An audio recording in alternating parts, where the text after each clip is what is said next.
కొన్ని కోట్ల మంది కళ అయోధ్య వేదికగా నెరవేరింది. అయోధ్య రామ మందిరంలో ఆ శ్రీరాముడు బాలరాముడి ఆకృతిలో కొలువు తీరాడు. ఆ ప్రాణప్రతిష్ఠ కార్యక్రమం అంగరంగ వైభవంగా కనుల పండువగా జరిగింది. ఈ మహత్తర కార్యక్రమానికి దేశవ్యాప్తంగా ఉన్న ప్రముఖుల కుటుంబాలు తరలివెళ్లాయి. వారిలో అంబానీ కుటుంబం కూడా ఒకటి. దేశ విదేశాల నుంచి కూడా అతిరథ మహారథులు ఈ కార్యక్రమాన్ని వీక్షించేందుకు అయోధ్యకు చేరుకున్నారు. అంబానీ కుటుంబం ఈ కార్యక్రమంలో పాల్గొనడమే కాకుండా భారీ మొత్తంలో విరాళం కూడా అందజేసింది. అయోధ్యలో శ్రీరామమూర్తి ప్రాణ ప్రతిష్టకు సినీ రాజకీయ ప్రముఖుల నుంచి ప్రముఖ వ్యాపారవేత్తల వరకు వేలాది సంఖ్యలో చేరుకున్నారు. అందరూ ఆ రామయ్య ప్రాణప్రతిష్ఠ కార్యక్రమాన్ని చూసి పులకించిపోయారు. ఈ కార్యక్రమానికి ప్రముఖ వ్యాపారవేత్త, రిలయన్స్ ఇండస్ట్రీస్ అధినేత ముఖేష్ అంబానీ కుటుంబం కూడా అయోధ్యలో సందడి చేసింది. భార్య, పిల్లలు, కోడళ్ళు, అల్లుడు అందరూ ఈ కార్యక్రమంలో పాల్గొన్నారు. అయోధ్యకు చేరుకున్న అతి కొద్దిసేపటికే అంబానీ కుటుంబం ఈ విరాళాన్ని ప్రకటించింది.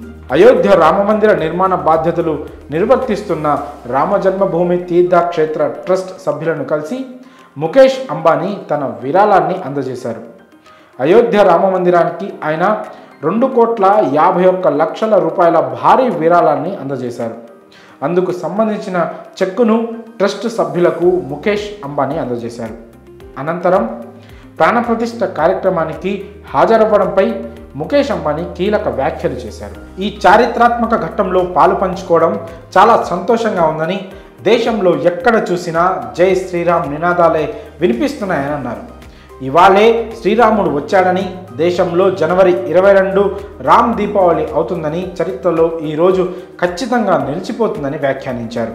ముఖేష్ అంబానీ దేవాలయాలకు భారీ విరాళాలు ఇవ్వడం ఇదే మొదటిసారి కాదు. అక్టోబర్ 2023లో బద్రీనాథ్, కేదార్నాథ్ ఆలయాల కమిటీకి 5 కోట్లు విరాళంగా అందజేశారు. గుజరాత్ సోమనాథ్ ఆలయానికి 1,51,00,000 అందజేశారు. ఇదిలా ఉంటే అయోధ్య రాముల వారికి బహుమతులు, విరాళాల రూపంలో వేల కోట్లు వచ్చాయని ట్రస్టు సభ్యులు ఇప్పటికే వెల్లడించారు. వాటన్నిటిలో అత్యధికంగా సూరత్కు చెందిన ప్రముఖ వజ్రాల వ్యాపారి దిలీప్ కుమార్ అత్యధికంగా 101 కిలోల బంగారాన్ని విరాళంగా అందజేశారు. ఆ తర్వాత మొరారి బాపు శిష్యులు అంతా కలిసి సేకరించిన 16.2 కోట్ల విరాళం అత్యధికంగా ఉంది. ఆధ్యాత్మిక గురువు మొరారి బాపు ఒక్కరే 11.3 కోట్లు విరాళంగా అందజేశారు. ఆ తర్వాత సూరత్కు చెందిన వజ్రాల వ్యాపారి 11 కోట్లు విరాళంగా అందజేసిన విషయం తెలిసిందే. మరి అయోధ్యకు అంబానీ కుటుంబం 2.51 కోట్లు విరాళంగా అందజేయడంపై మీ అభిప్రాయాలను కామెంట్స్ రూపంలో తెలియజేయండి.